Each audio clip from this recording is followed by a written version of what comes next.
نحمده ونصلي على رسوله الكريم اما بعد فاعوذ بالله من الشیطان الرجیم بسم اللہ الرحمن الرحیم۔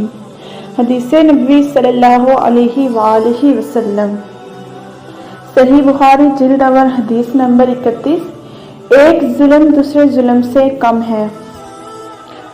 حضرت عبداللہ بن مسعود رضی اللہ تعالیٰ عنہ سے روایت ہے کہ جب یہ آیت الذین آمنوا ولم یلبسوا ایمانہم بظلم اولئک لہم الامن وہم مہتدون، الانعام آیت نمبر 82، یعنی جو لوگ ایمان لائے اور انہوں نے اپنے ایمان کو ظلم کے ساتھ نہیں ملایا، نازل ہوئی تو رسول اللہ صلی اللہ علیہ وآلہ وسلم کے اصحاب بہت گھبرانے لگے کہ ہم میں سے کون ہے جس نے ظلم نہیں کیا۔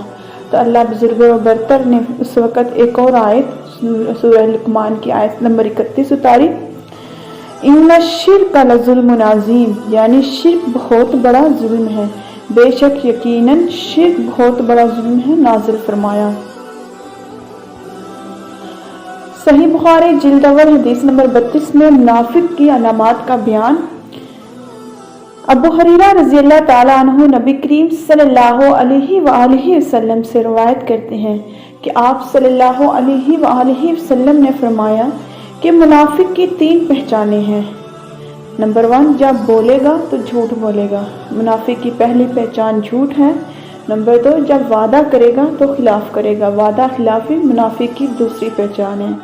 اور نمبر 3، جب منافق کو امین بنایا جائے گا تو وہ خیانت کرے گا، منافق خیانت کرنے سے باز نہیں آئے گا۔ حدیث نمبر 33 میں بھی منافق کی علامات کا بیان۔